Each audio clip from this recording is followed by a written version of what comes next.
아직 남아있는 시험 비행 1200여 소티.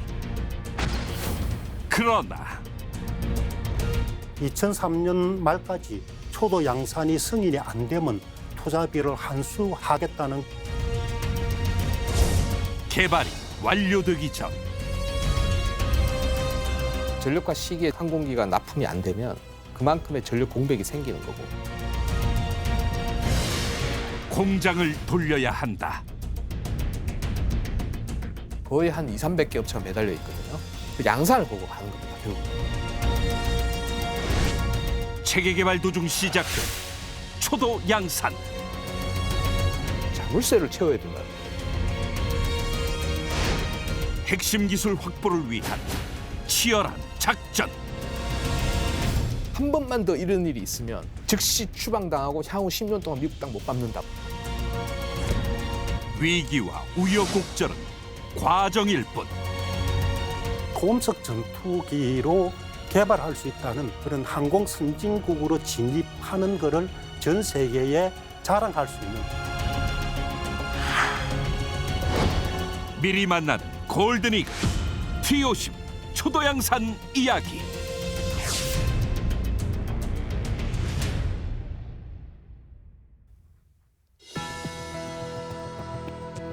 여러분 안녕하십니까? 첨단 국가의 초석, 방위산업의 남경입니다. 오늘은 T-50 고등훈련기의 초도 양산에 대해서 알아보겠습니다. 생생한 이야기 들려주실 T-50 개발 주역 두 분 모셨습니다. 먼저 삼성항공과 한국항공에 근무하시며 T-50 개발 사업을 이끌어오신 박만식 이사님 나오셨습니다. 안녕하십니까, 박만식 이사입니다. 공군 항사단에 근무하시며 T-50 개발 사업 관리에 참여하셨던 김성준 대령 자리하셨습니다. 안녕하십니까, 김성준 대령입니다. 우리 박만식 이사님은 우리 프로그램에 처음 이제 출연하시게 됐는데요. 제가 이제 프로필을 쭉 살펴봤더니 삼성항공 초기부터 카이에 이르기까지 무려 20년 동안의 우리나라 항공산업 발전을 위해서 애쓰시고 노력을 좀 해오셨는데요. T-50 고등훈련기와는 어떤 인연을 갖고 계신지 간단하게 좀 소개해 주시죠. 저는 1985년에 삼성항공의 경력사원으로 입사를 해가지고 KF-16 전투기 면허 생산 사업 업무를 담당을 했습니다. 예. 그때 그 사업을 담당하면서 기술 도입선인 미국의 락히드 관계되는 업무를 수행을 했고요. 그것이 인연이 돼가지고 1996년부터 T-50 고등훈련기 사업에 참여해가지고 2005년까지 해외 협력, 체계개발 사업 관리 등을 담당을 했습니다. 제가 이제 항공 쪽을 떠나온 지 지금 한 15년 정도 되는데 현 시점에서도 T-50은 여러 가지 이제 추억 때문에 저 머릿속에 떠나지 않는 사업입니다. 그러셨군요. 거의 한 20년 기간 동안에 한국 방산업체 또 대표적으로 항공산업의 가히에서 또 역할을 또 오랫동안 또 해오셨는데요. 이제 T-50 개발 사업은 이제 그런 과정에서 여러 가지 첨단 기술을 습득할 수 있는 아주 굉장히 중요한 기회가 됐었습니다. 이 기술들은 T-50뿐만 아니라 이후에 한국형 전투기 개발 사업에 있어서도 유용하게 좀 활용이 좀 되고 있는데요. 그중 한 가지 사례를 좀 들어보겠습니다. 김성준 대령님. 이제 T-50 시험 비행이 진행되었던 그 시점에 2003년도 1월부터 이듬해 가을까지 이제 주요 어떤 임무를 수행하러 미국에 좀 다녀오셨는데요.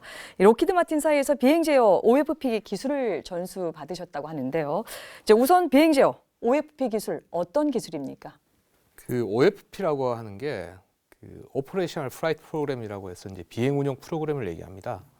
그 OFP는 뭐 항공기, 전투기 입장에서 크게 항공전자 OFP가 있고 비행제 OFP 두 가지로 구분하는데 저희가 기술 이전 받으러 갔던 그 OFP는 이제 플라이트 컨트롤 쪽, 그러니까 비행제 OFP였는데 대부분 과거 항공기들은 항공기의 조정면, 그러니까 항공기를 움직이기 위해서 뭐 예를 들면 움직여주는 조정면들이 크게 이쪽 날개 뒤쪽 트레이닝 엣지 쪽에 있는 뭐 그 에이러론 플랩 그리고 이제 수평 미익 그리고 수직 미익 그리고 수직 미익을 움직이는 러더 이런 것들을 통해서 항공기가 수평 상태에서 상승을 할 때 전면에서 다가오는 공기가 이 조정면을 이렇게 때려갖고 항공기를 들어 올리거나 내리거나 이렇게 이쪽은 내리고 이쪽은 올렸을 때 뱅크를 줘서 이렇게 선회를 하거나 이런 기동들이 가능하게 합니다.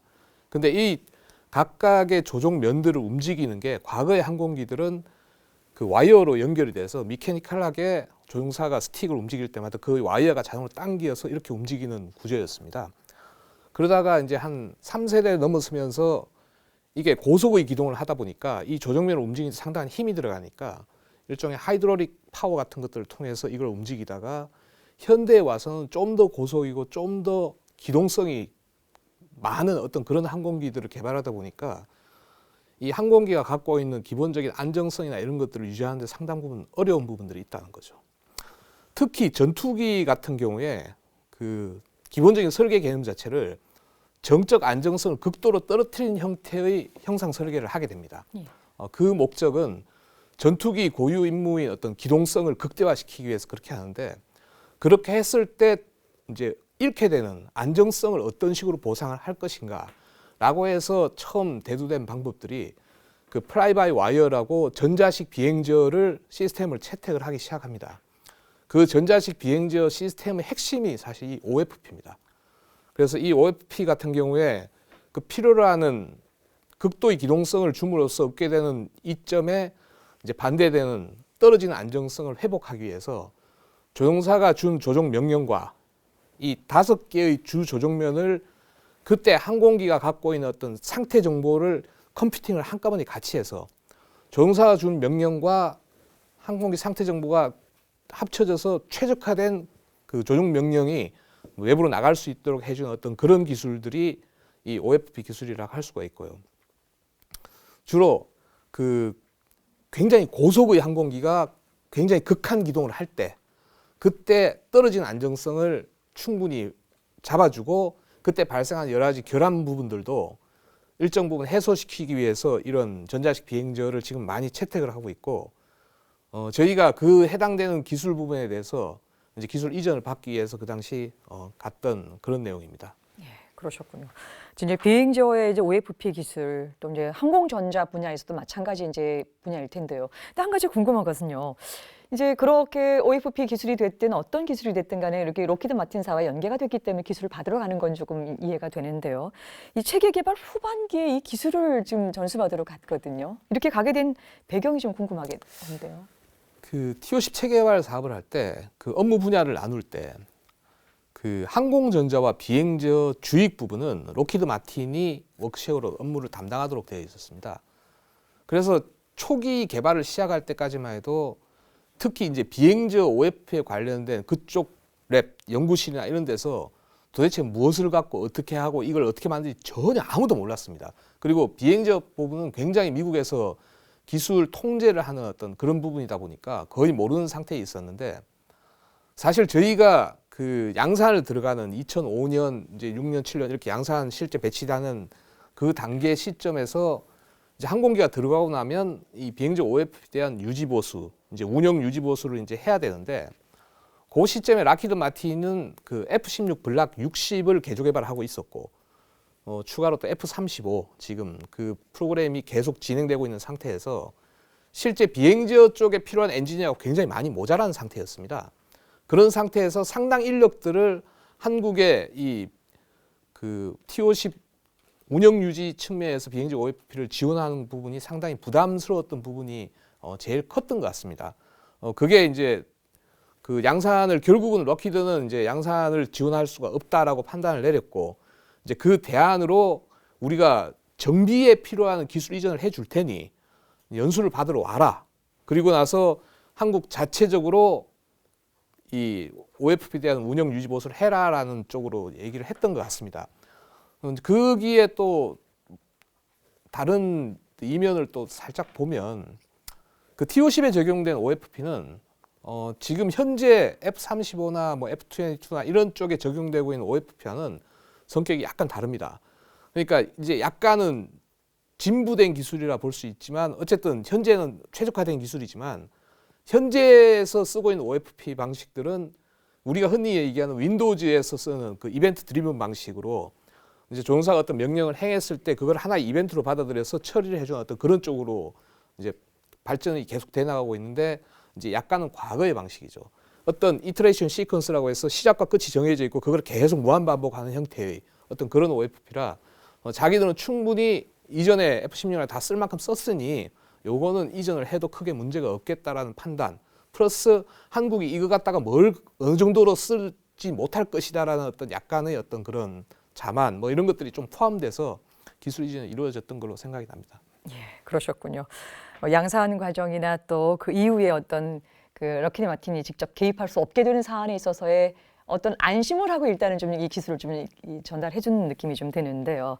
저희가 이제 기술 전수를 우리 프로그램에서 좀 자주 나왔던 이 내용 중에도 한 가지가 됐고요. 또 실질적으로 이 양국에서 이 그 뭐 회사나 회사에서 계약 관계가 됐든 또 이 정부 또 정부와 회사의 어떤 이런 계약 관계가 됐든 간에 이 기술 전수라고 해서 사전에 계약 관계에 있었어도 실질적으로 자세하게 보게 되면은 기술 전수를 끝까지 잘해주는 경우가 많지 않았습니다. 이전 여러 가지 무기체계 개발 과정에서 그런 악유 때문에 또 일단 후발 국가에서 느끼는 그런 어떤 뭐 주지 않고 있고 또 강하게 버티고 있기 때문에 어려운 점이 많이 있었었는데 우리 김성준 대령님도 기술 전수 과정에서 웃지 못할 에피소드가 좀 있었을 것 같은데요. 뭐 지금 뭐 오늘은 말할 수 있다라고 하는 정도에서 몇 가지 소개해 주시죠.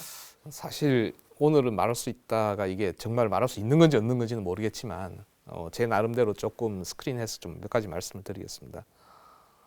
저희가 2003년 1월에 이제 그 당시 한국항공 실제 이제 OFP 이제 메인터넌스를 해야 될 친구들 12명과 이제 그 메인터넌스 된 내용을 갖다고 이제 승인을 하고 이제 실제 항공기에 적용하고 하는 부분들을 봐줘야 되는 공군 요원 2명이 14명이 이제 그 럭키드 마틴으로 파견돼서 뭐 앱스토어라고 하면 이제 처음에 이제 가서 그 처음 배울 때는 이제 소프트웨어 엔지니어링, 시스템 엔지니어링 이런 기본 것들을 조금 한 2달 정도 했었습니다. 그래서 이제 그걸 배우고 나니까 이제 실제로 이제 OFP를 만들기 위한 이제 SRS, SDD라고 부르는 소프트웨어 리퀘어먼트 스펙과 소프트웨어 디자인 다큐멘트를 저희한테 주면서 이제 그것들을 가르칩니다.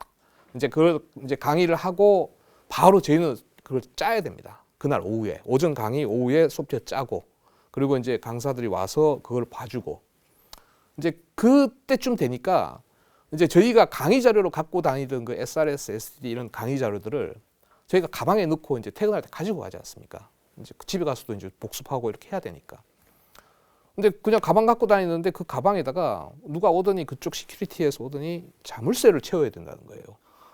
그리고 왜 자물쇠를 채우느냐 그랬더니 이거는 미 정부가 컨트롤하는 주요 기술 자료이기 때문에 이게 위험하기 때문에 자물쇠를 꼭 채우고 다녀야 된대요. 이거 제가 반문했습니다. 자물쇠 가방 통째로 뺏기면 뭐 무슨 소용이 있느냐. 그래도 원칙상 이런 걸 해야 되니 그래서 저희가 이제 월마트나 이런 데 가서 그 왜 조그만 자물쇠 있잖아요. 이렇게 네. 뭐 키 같은 거 이렇게 숫자 키패드 딱 돌려갖고 하는 거. 하나씩 다 사서 자크하고 그 부분에다 연결을 해갖고 다녔던. 그래서 얘네들이 기술에 대한 어떤 통제나 관리가 참 굉장히 세게 잘 하고 있구나라는 그런 생각들을 하나 했었고요. 뭐 그리고 이제 그 당시까지만 해도 지금은 LCD나 LED 모니터가 막 크게 나와서 화면을 보기가 참 좋았지만 그 당시까지만 하더라도 이제 화면은 이만큼 크지만 지금 LCD 모니터보다는 좀 적지만 꽤 큰 모니터, 브라운관 모니터 이만큼 뚱뚱한 거 있잖아요. 이제 그걸 놓고 보는데 저희가 이 SRS, SD 다큐멘트도 띄워야 되고 그 비주얼 C++라고 부르는 그 소프트웨어도 띄워야 되고 그리고 이제 창을 여러 개를 띄워야 됩니다. 보통 제 기억에 창이 한 10개씩 떠서 있었던 것 같아요. 근데 이제 저희가 그 이 비행저 연수 OFP 연수 서버가 따로 있는데 그 연수 서버 바로 밑에 에비아닉스 핫벤치라고 HB라고 해서 항공전자에 관련된 서버가 있었어요. 근데 한 번은 제가 이제 우연찮게 잘못 누른 거죠. 잘못 그 HB 서버를 눌렀나 봐요. 클릭하고 그냥 저는 아무 생각 없이 클릭해놓고 이제 FCS 그 서버가 안 뜨길래 파일을 찾으려고 들어갔는데 안 뜨길래 갑자기 access denied 이렇게 나오더라고요. 이제 접근 거부. 그래서 저는 그냥 확인 눌렀어요. 그냥 컨펌하고 다시 FCS 서버를 눌러서 이제 작업을 쭉 했는데 또 그때 한국항공에 계셨던 다른 분도 또 비슷한 일이 있었나 봐요. 근데 그 친구는 누르고 나서 access denied 뜬 걸 못 본 거예요. 다른 화면에 눌려버려 갖고. 그래서 계속 그 상태로 access denied 상태로 있었고 그러고 나서 그날 오후에 불려갔어요. 럭키드 시큐리티에 불려가갖고 왜 접근 금지된 여기에 접근을 해갖고 액세스를 했느냐? 그러면서 저는 10초를 액세스를 했대요. 그래갖고 액세스 하고 나서 이제 액세스 디나이드 뜨고 누를 때까지 그 정도 걸렸나 봐요. 근데 이제 그 친구는 뭐 3시간인가 뭐 이렇게 액세스 해서 그러면서 막 뭐라 하는 거예요. 그냥 이유도 없이고요. 이제 우리 같이 가 있던 그 PMO 선배들이 와서 그게 아니라 창이 여러 개 떠 있다가 막 이렇게 설명을 막 해서 넘어갔는데 무슨 이 각서 비슷한 걸 하나 쓰는데 그 각서 내용을 쭉 읽어보니까 한 번만 더 이런 일이 있으면 즉시 추방당하고 향후 10년 동안 미국 땅 못 밟는다 뭐 이런 거더라고요. 그래서 야, 뭐 이런 거 갖고 뭐 이렇게 무시무시하게 하냐 그랬더니 뭐 선배들은 야 별거 아니까 그냥 쓰고 가 그러더라고요. 그래서 이제 그냥 쓰고 왔는데 어쨌든 뭐 그런 비슷한 일들이 그 이후에도 저희는 이제 그래서 강사가 내놓은 그 SRS 스펙을 한 번씩 훔쳐보는 거 이제 간이 그늘에 누가 한 명 망보고 막 그래서 어쨌든 그 SRS SD의 디자인 어프로치 컨시더레이션 그리고 이제 소스 코드를 열어보면 소스 코드에 이제 이 랭귀지가 한 줄 한 줄 나갈 때마다 그 위에 왜 이걸 이렇게 썼는지 역시 커멘트가 다 달려 있습니다. 그래서 저희가 이제 록히드가 격주로 노는 금요일도 했지만 거의 토요일도 반나절은 거의 모여서 세미나하고 그 커멘트 다 붙여갖고 저희가 귀국하고 나서 이제 3단계 연수를 밟으면서 그 커멘트를 거의 다 완성을 했던 것 같아요. 완성을 해서 지금은 그때 저희가 이전 받았던 그 기술이 단순하게 그 메인터넌스의 수준을 넘어서서 지금 현재는 캐펙스를 개발하면서도 많이 활용이 되고 있다고 볼 수가 있습니다. 그러셨군요. 매번 이 기술 전수 받으러 가서 있었던 에피소드를 들을 때마다 그분들이야말로 정말 애국자였구나 싶은 생각을 틈만 나면 어쨌든 간에 핵심 기술이 됐든 아니면 뭐 꼭 필요한 기술을 찾기 위해서 많은 과정들을 노력하신 모습을 또 확인하게 됐습니다. 말씀 잘 들었습니다. 네. 여러분께서는 지금 첨단 국가의 초석, 방위 산업을 시청하고 계십니다.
첨단 국가의 초석 방위 산업. 오늘은 TOC 고등훈련기의 초도 양산 과정에 대해서 살펴보고 있습니다. 김대령님, 이제 그동안 무기 체계 개발을 돌아보면 체계 개발이 이제 마무리되고 나면 그 전투 사용과 판정을 받은 후에 우리가 이제 양산에 바로 이제 돌입을 하게 되는데요.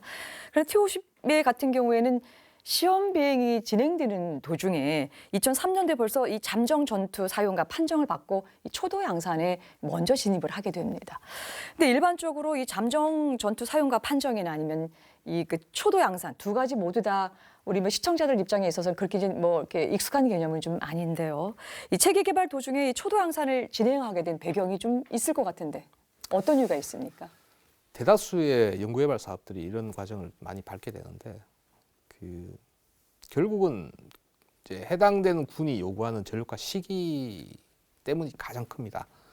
그래서 그 전력화 시기에 전력 항공기가 납품이 안 되면 그만큼의 전력 공백이 생기는 거고, 그러면 전체 이제 항공기니까 이제 공군의 전체 전력 운영 계획 자체가 매년 한 4년 단위의 전력 운영 계획을 이제 이렇게 만들어냅니다.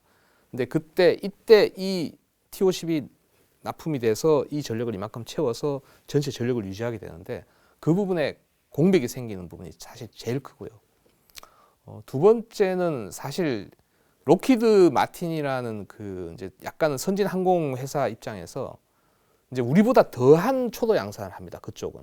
그쪽은 록히드 같은 경우는 지금 미국의 절차를 조금 말씀을 드리면 저희가 부르기 IPA, Initial Production Approval이라 초도 양산 승인 뭐 이런 형태의 용어를 부르지만 그쪽은 LRIP, Low Rate Initial Production이라고 불러서 초기 저속 생산 같은 걸 합니다.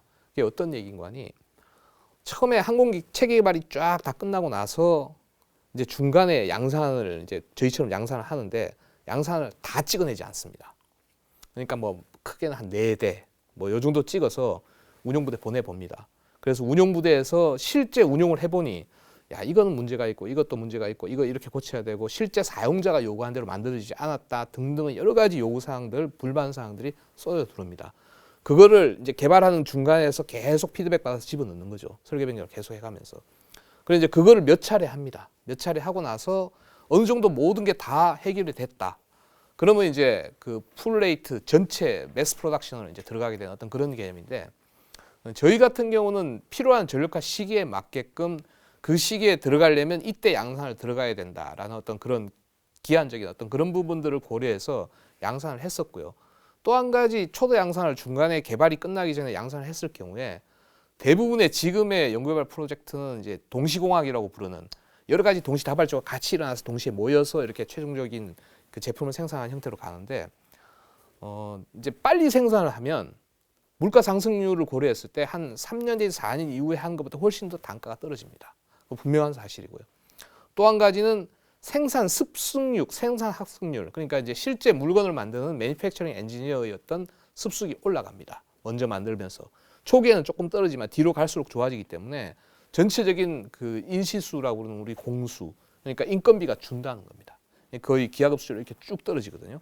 물론 이제 어느 정도 안정되면 더 없지만, 하여간 그런 것들을 고려를 해서 일종의 동시공학적인 측면에서 좀 더 경제적인 효율적인 생산을 도모하기 위해서 초도 양산을 적용했던 것 같습니다. 그렇군요. 뭐 제일 중요한 건 시기를 맞춰야 된다라고 하는 이제 그 그렇습니다. 측면에서 제일 고려를 좀 해야 될 텐데요. 이사님, 그럼 이제 록히드와의 계약 조건상에서 2003년도 말까지 반드시 이제 초도 양산을 승인해야 된다라고 하는 그게 계약 조항이 있었다고 한다면요. 정확히 어떤 계약 조건이 그 당시에 좀 명시가 됐었습니까? 체계 개발 기간 중에 락히드 마틴은 그 비용의 한 13% 수준인 2억 5천만 불을 투자를 했습니다. 그 이러한 투자는 일반적인 투자의 개념이라기보다는 양산에 들어가서 환수를 하기 위한 개념인데, 이러한 환수를 적기에 하기 위해 가지고 락히드는 그 한국 정부를 통해서 저희들한테 신용장, 레터 오브 크레디트라는 것을 요구를 했고, 저희들은 산업은행을 통해서 그 신용장을 개설을 해줬습니다.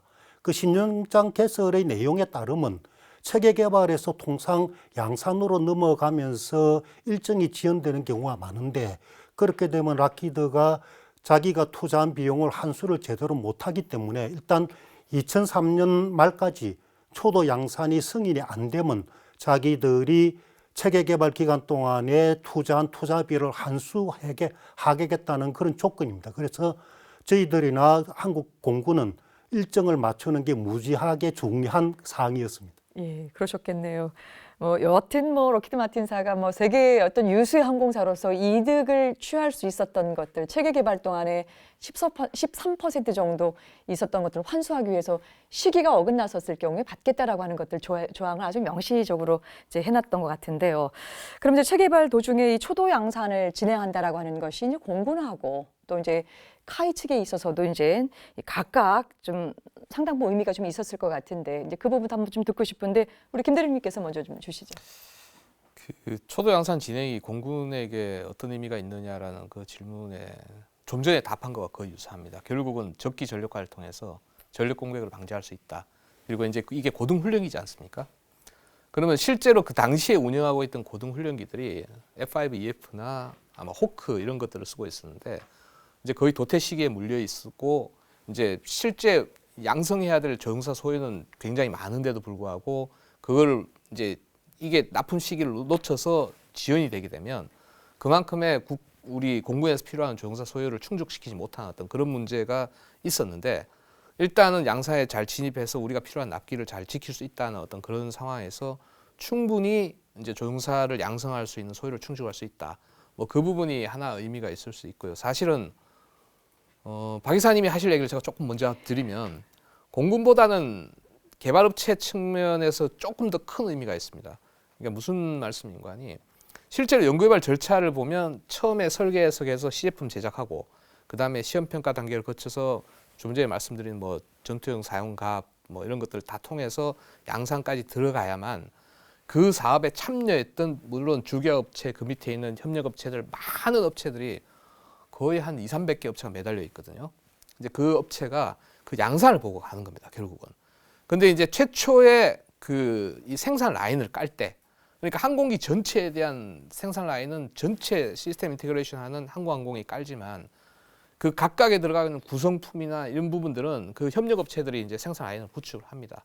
근데 초기에 시험 비행을 하기 위한 시제기를 만들기 위해서 필요한 생산 라인을 깔고 몇 대 생산 안 합니다. 그러니까 뭐 기껏해야 스페어까지 다 해서 시제기 4대에 들어갈 거 한 10개에서 그 시험용으로 해서 또 한 이렇게 한 맥시멈 한 20개 이상 생산을 안 하는데 실제로 그걸 하고 나서 그 해당되는 협력업체는 이 시험 비행을 하는 동안 그 장비가 발생시키는 여러 가지 문제점 이런 거 설계병도 하고 뭐 기술 지원도 하고 여러 가지 행위들을 하지만 그 라인을 놀고 있다는 겁니다.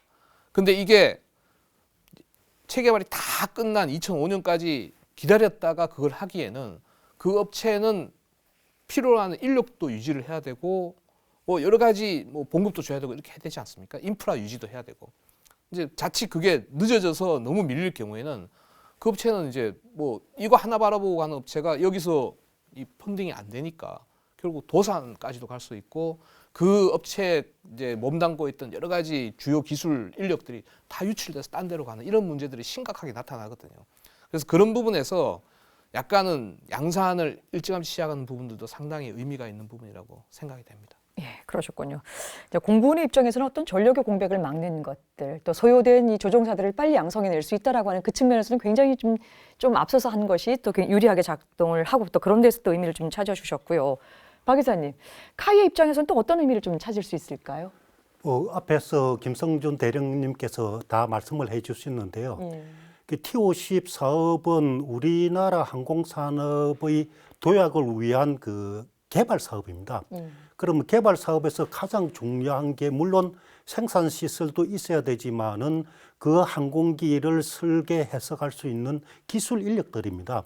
근데 T-50 같은 그 복잡한 무기 체계 시스템은 생산해 가지고 군 부대에 배치가 되고 하는 전체적인 그 과정을 통해서 지속적인 그 기술 변경이라든지 그 성능 향상이 요구가 됩니다. 근데 만약에 체계 개발 동안의 모든 시험 평가가 다 끝난 뒤에 양산을 착수하게 되면 그동안에 저희들이 확보했던 고급 인력들이 다 사장이 되고 그 사람들이 뿔뿔이 흩어지면 다시는 이 T-50과 같은 한국의 그 개발 프로젝트를 진행할 인력이 없어지게 됩니다. 그런 측면에서 저희들은 체계 개발하고 양산이 동시에 진행함으로 해가지고 고급 설계 인력을 계속 유지를 할 수 있었고 그러한 것들이 바탕이 되어가지고 KF-X 이런 그 개발 프로젝트를 지속적으로 수행을 할 수 있었던 걸로 저는 참 잘한 결정이라고 봅니다. 예. 네, 그런데요, 이제 카이의 입장에서는 이제 처음으로 시도해 보고 지금 여기에 참여한 것들이 이제 처음이라서 그럴 수 있다고 치더라도요. 김 대령님, 혹시 이런 사례가 외국에도 좀 있습니까? 예, 많이 있습니다. 보편적으로 있었던 예. 일들이고요. 또 그리고 그런 이미 것들을. 제가 좀 전에 한 두 번째 질문에 들었던 LRIP 같은 개념들은 이미 널리 쓰이고 있는 개념들이고요. 좀 전에 말씀드렸듯이 그 생산 학습률이나 여러 가지 물가 상승률을 고려하면 이게 훨씬 더 유리하다는 게 이미 그 이 업계의 어떤 그런 일반적인 일들이라 크게 저희도 방위사법 시행규칙에 이거를 할 수 있도록 정하고 있습니다 이미. 예, 예. 말씀 잘 들었습니다.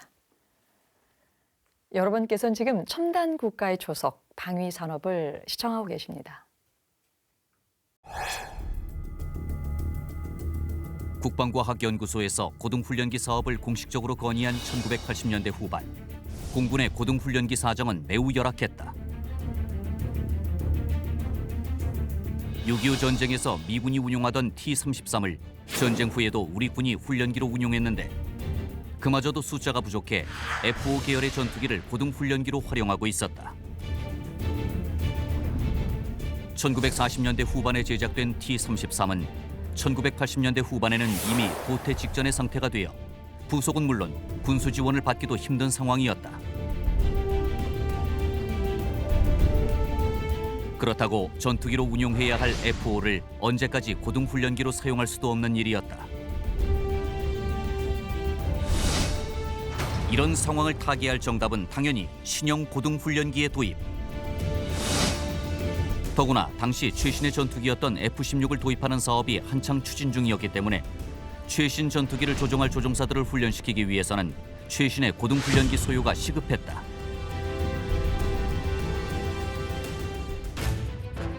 이에 어렵사리 단돈 530만 원으로 고등훈련기 기초 연구를 시작할 수 있었지만 개발 성공만 기다리고 있을 수도 없었다. 만에 하나 개발에 실패했을 경우 조종사 양성 중단이라는 초유의 사태가 발생할 수도 있기 때문이다.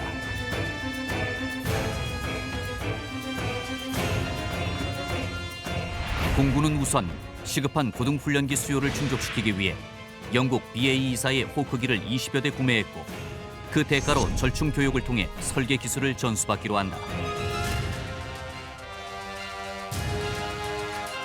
하지만 BA-24는 한국의 독자적인 고등훈련기 개발을 저지하기 위해 끊임없는 로비를 시도하며 호크기 추가 도입을 종용했다. 하지만 20대를 추가 도입할 경우 고등훈련기 수요가 그만큼 줄어들어 새로 개발할 국산 고등훈련기의 경제성이 떨어지게 되고 그로 인해 자칫 개발 사업 자체가 중단될 수도 있었다. 그렇다고 당장 필요한 고등훈련기 배치 시기를 미룰 수도 없는 일. 아직 국산 고등훈련기를 개발하지 못한 상황에서 기필코 호크기의 추가 도입을 막으며 동시에 공군의 고등훈련기 소요를 해결하려면 묘안이 필요했다.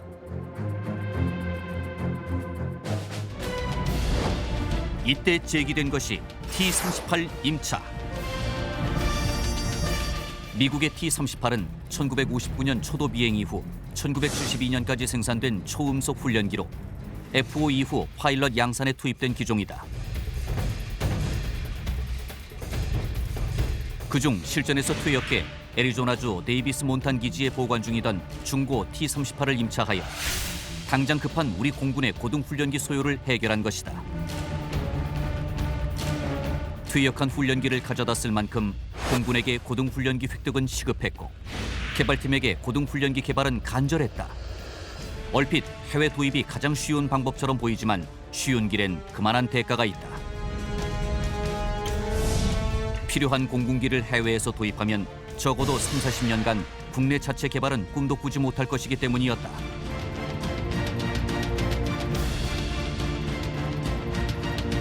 국내 관계자들의 숱한 의심, 외국 업체들의 끈질긴 로비, 그리고 수많은 우여곡절을 뚫고 진행된 T-50 고등훈련기 개발 사업. 과연 무사히 양산 과정을 거쳐 우리의 고등훈련기로 우리의 조종사를 양성하는 간절한 소망을 실현할 수 있을까? 네, 자료화면 잘 봤습니다. 우리가 알고 있던 기존의 양산 진행 과정과 T-50의 초도 양산 과정을 비교해서 좀 알아보고 있는데요. 김 대령님, 보통 개발 무기 체계 시험이 마무리되면요, 사용군이 실전에서 사용할 수 있다라고 하는 이 전투 사용과 판정 이후 양산으로 이제 들어가게 됩니다. 그런데 T-50은 아까도 이제 말씀드렸던 것처럼 이 그 체계 개발 도중에 이 초도 양산을 하게 되는 잠정 전투 사용가라고 하는 조금 다른 용어의 이제 판정을 이제 받게 되는데요. 이제 명칭이 좀 다르니까 실질적으로 이 전투 사용 판정가, 이 완전하게 전투 사용가라는 판정을 받을 때랑 앞에 잠정적이라고 하는 것이 이 붙을 때랑은 실질적으로 공군이 실제 사용하는 이 고등훈련기를 사용하는 입장에 있어서는 뭔가 좀 완전하게 정리된 것이 좀 있어야 되지 않을까 싶은 생각이, 그런 우려가 좀 드는데요. 잠정 전투 사용가 판정과 이 전투 사용가 판정, 어떤 차이가 있습니까? 네, 현재 그 쓰고 있는 용어는 그 과거에는 전투 사용가 불가, 뭐 기준 충족 뭐 이렇게 불렀었는데, 지금 현재 쓰고 있는 용어는 전투용 적합 부적합 이렇게 쓰고 있습니다. 근데 이제 잠정과 그냥 잠정자를 뗀 전투용 적합과 부적합의 차이는 잠정이죠. 그야말로. 근데 이게 이제 우리가 최종적으로 전투용 적합할 것이다라는 거를 기술적으로 어느 정도 이제 검증이 되고 확인이 됐을 때, 이제 그때까지 만들어진 규격 기술 자료 도면을 갖고, 그러니까 이제 임시 규격 혹은 약식 규격이라고 부르는 규격을 만들고 그걸 갖고 초도 양산을 진행시키는 겁니다. 근데 이제 잠정 전투용 적합으로 양산을 진행시킨 이후에는 그 이후에도 시험평가가 계속되는 거죠. 그러니까 통상 일반적으로 그 초도 시험평가와 후속 시험평가로 나뉘어지는데, 초도 시험평가의 거의 한 80~90% 정도가 끝났을 때 그때까지 했던 이 정도 우리가 시험평가를 했다면 충분히 양산을 가도 문제가 없다라는 판단이 섰을 때 이제 초도 양산을 진행시키게 되는데, 그 기술적으로 그게 왜 가능한지를 조금 설명을 드리면 조금 복잡할 수도 있는데, 어쨌든 최초의 항공기를 만들기 위해서 항공기 설계와 해석을 합니다. 그 설계와 해석은 거의 뭐 어떤 수학식들이라고 보시면 되고, 방정식들, 이제 그 방정식에 근거해서 이제 중간에 여러 가지 시뮬레이션도 하고 이제 CF를 만들어서 시험 평가도 하고 하는데, 실제 그 초도 비행 이후에 초도 시험 평가에 필요한 비행 시험을 하기 전 단계에서 설계 해석되어 있는 각종 수학식들의 유효성을 시뮬레이션이나 지상 시험을 통해 충분히 알아봅니다. 근데 그 알아보는 영역은 항공기가 비행할 수 있는 전체 영역입니다. 그러니까 영역이라고 부르는 부분이 어떤 개념인가 하니, 항공기가 낼 수 있는 최대의 속도, 그 뭐 TOC 같은 경우는 지금 현재 마크 한 1.5, 소리 속도의 1.5배 정도까지 가능하고, 이제 고도로 봤을 때 한 실행고도 한 5만 피트, 그 영역 내에서 항상 모든 기동과 이것들이 가능하다라는 어떤 그런 전체 비행 영역이라고 부릅니다. 근데 이제 잠정자를 붙일 때는 이 정도까지는 검증이 된다면 우리가 충분히 전체 비행 영역도 검증이 될 것이다라고 하는 가정상 기술적 전제를 우리가 어느 정도 검증을 해서 얘기를 하는데, 그래서 만들어지는 게 초도 비행 영역입니다. 그러니까 이 정도 영역까지 비행을 해서 검증이 된다면 그 의미는 무슨 의미인가 하니, 최초의 설계 해석 때 적용했던 각종 수학식들이 시뮬레이션과 지상 시험을 통해서 전체 영역까지 문제가 없다고 검증이 된 상태에서 실제 비행까지도 해보니 초도 비행 영역까지 이 정도까지 한다면 그 나머지 영역들도 충분히 검증이 가능하다라는 어떤 기술적 검증이 이루어진 이후에 이제 잠정이란 말을 붙이고, 그러니까 이게 완전히 안 됐지만 충분히 체계발이 끝날 때 충분히 가능하다라는 어떤 그런 것들이 검증이 된다는 어떤 그런 것들이 섰기 때문에 이제 양산을 들어가는 거고요. 그 부분에서 이제 저희 방위사법 시행규칙 17조에도 설계 개발을 하고 생산까지 굉장히 장기간이 소요되는 어떤 그런 사업들은 연구개발 중에 계속 추진이나 후속 단계 진행을 위한 잠정 적용을 할 수 있게끔 되어 있습니다. 법적으로도. 그래서 기본적으로 설계 해석 단계에서 전체 비행 영역을 검증하고, 그 검증된 영역에 대해서 시뮬레이션이나 지상 검증을 끝낸 이후에 초도 비행 영역까지만, 이 정도까지만 검증하면 그 이후도 동일하게 같은 패턴을 보일 것이다라는 어떤 그런 전제하에 초도 비행 영역에 대한 비행시험 검증을 근거로 해서 잠정자를 붙인 약식 규격을 가지고 양산을 들어가는 거죠. 근데 실제로는 초도 양산을 하지만 그게 잠정 규격, 잠정 임시 규격 이런 걸 통해서 양산을 하고 있지만, 최종적으로 그 항공기가 납품되는 그 단계는 이제 잠정자를 뗀 정식 규격과 전투용 적합을 받은 이후에 납품이 되게 됩니다. 그러니까 이게 동시공항이라고 하는 게 지금 양산을 쭉 진행하고 있지만 역시 후속 시험평가가 계속하고 있습니다. 그러면 이제 이 후속 시험평가를 하는 기간 동안 나타난 여러 가지 문제점이나 설계 변경 사항들을 이 양산되고 있는 여기다 다 반영을 해줍니다. 엔진 체인지 프로포절을 ECP를 발행을 하고 여기다 다 반영을 해서 최종적으로 납품되는 항공기, 그러니까 T-50 이제 양산 1호기는 마지막으로 만들어진 모든 게 검증된 전투용 적합 판정을 받은 정식 규격에 의해서 만들어진 항공기가 납품된다는 겁니다.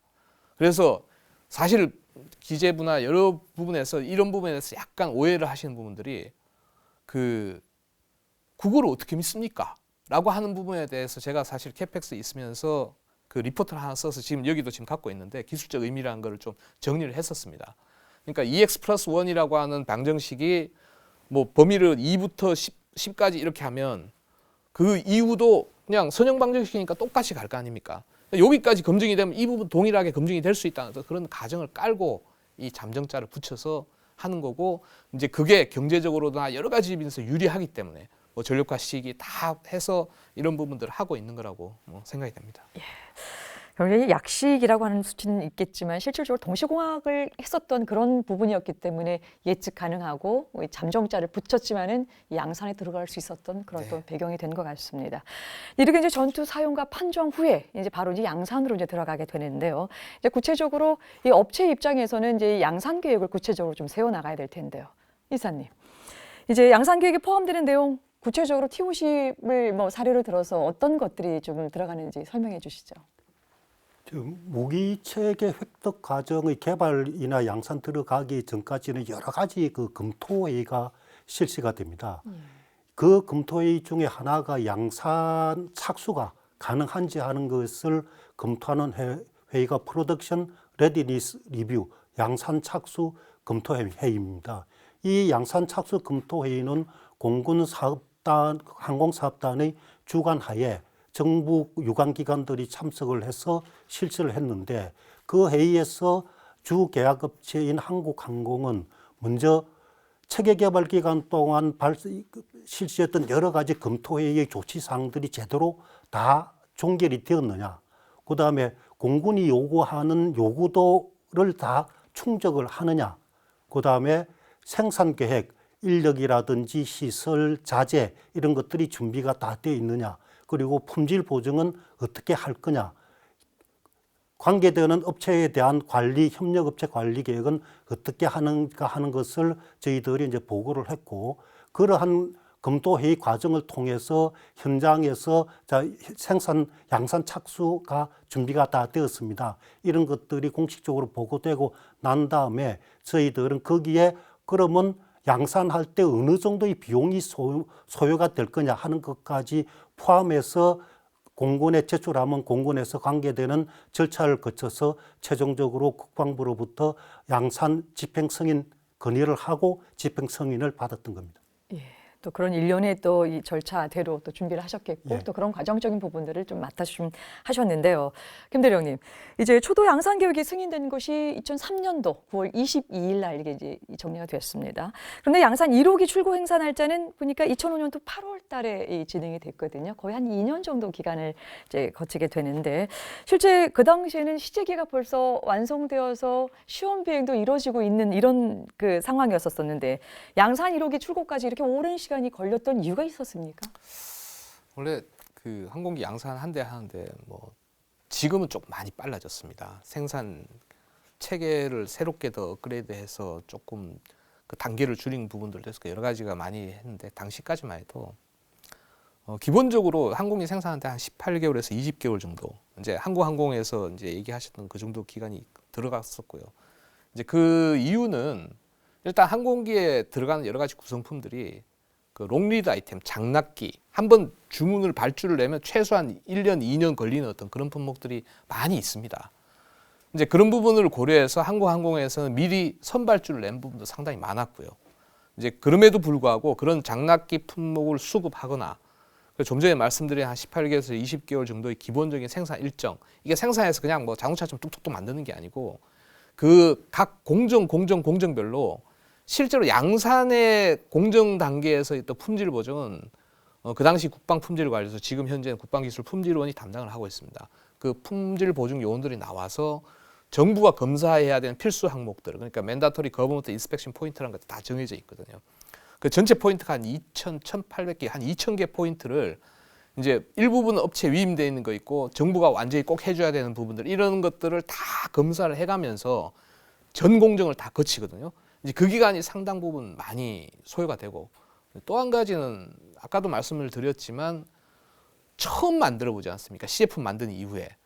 그러다 보니 실제 생산을 하는 엔지니어의 어떤 습숙, 학습률 자체가 상당히 저조한 상태에 있다 보니까 그런 영향들이 좀 긴 시간 동안 그런 부분들을 좀 기간을 많이 차지했던 것 같고요. 또 한 가지는 그 요 직전에 말씀드렸듯이 초도 양산 항공기를 생산하는 기간 동안 후속 시험 평가가 진행되고 있다고 했지 않습니까? 그럼 후속 시험 평가 결과로 무엇인가 설계 변경이 발생하면 이 지금 양산 중인 항공에 반영을 해줘야 됩니다. 기존에 만든 것 다시 떼고 뭐 새로운 걸 붙이고 한 이런 일들이 굉장히 많이 비일비재하게 발생을 합니다. 그러다 보니 전체적으로 그 양산의 어떤 기간도 조금 길어졌고 그리고 처음 만드는 항공기 초도품 그래서 이제 FAI 뭐 First Article Inspection이라고 부르는 초도품 검사도 수행이 되고 그리고 양산기가 처음 나오다 보니까 우리가 이제 시스템 엔지니어링에서 얘기하는 체계발 절차에서 FCA, PCA, Functional Configuration Audit, 뭐 Physical Configuration Audit이라 불러서 항공기가 갖고 있는 기능적, 물리적 형상들을 규격과 일치하는지를 다 확인을 해야 됩니다. 그 과정이 굉장히 상당 시간을 차지하기 때문에 뭐 이런 거 저런 거 다 합쳐서 최종적으로 기품원이 이 항공기에 대한 검사를 완료하고 검사 주소 발행하고 군이 납품 주소에 서명할 때까지가 상당 기간 걸렸던 겁니다. 그러니까 9월 22일 날은 출고를 했고요. 실제로 납품된 거는 그해 말입니다. 12월 30날 1료기가 동시에 납품이 돼서 광주로 아마 인도됐던 것 같습니다. 그러셨군요. 혹시 우리 이사님 이제 카이 내부의 입장은 좀 어땠습니까? 다시 조금 보완 설명을 드린다 그래 되면 예. 실제로 그 초도 양산 계획이 2003년 9월 달에 승인이 되고 난 다음에 초도 납품이 2005년 12월이면 한 2년이 더 걸린 시점인데요. 예. 그 회사마다 기간이 조금 틀리지만은 계약 후 제품 인도까지 T50 또는 F16 이런 기종에 대한 거는 거의 한 3년을 잤습니다. 3년이라는 의미 자체가 일단은 집행 초도 양산 승인이 나면 그때부터 돈을 쓸 수가 있는 거거든요. 그러면 먼저 해외 업체 물론 그 T50 하면서도 국내 업체들이 많이 국산화를 했습니다만은 해외 업체로부터 여러 가지 그 장비들을 조달을 항공기에 장착되는 장비들을 장착을 해야 됩니다. 그러면 그 사람들한테 계약을 해가지고 그 조달을 해야 되고 또 자재를 구매를 해야 되고 그런 것들이 적어도 1년 이상 소요가 됩니다. 해외 업체하고 계약을 하고 뭐 국내 업체도 마찬가지겠지만은 그리고 그 자재나 장비들이 준비가 되면 그 다음에 또 생산을 해야 되고 그런 측면에서 회사마다 물론 뭐 수요에 따라 가지고 리더 타임을 얼마나 가져갈 거냐 하는 것이 차이가 있겠지만은 일반적으로 제 기억은 한 3년으로 기억합니다. 그래서 그런 이제 T50 같은 경우에는 저희들이 사전에 선발주를 진행했던 부분들이 있었기 때문에 자재 확보하는 기간을 조금 줄이고 2년 만에 공군이 요구하는 납품 일정을 맞췄던 걸로 기억을 합니다. 예, 그렇군요. 이제 두 분 말씀 이제 종합해 보면은 2년 늦은 거 아닌데요, 그렇죠? 지금 한 거에 3년 동안 잡았던 것들 다시 단축을 시켜 나가고 또 후속 비행에서 있었던 어떤 그렇게 발생되는 것들을 다시 또 반영을 시켜 나가는 것들 충분히 2년 기간이 또 이렇게 늦은 시간이 아닌 적절한 시기에 이게 지금 배출된 걸로 좀 정리를 하겠습니다. 자, 이번에는 이제 양산 1호기 출고식 이야기를 좀 들어볼 텐데요. 그렇게 이제 어렵게 또 그런 과정을 거쳐서 이제 이 출고식을 하게 되는데요.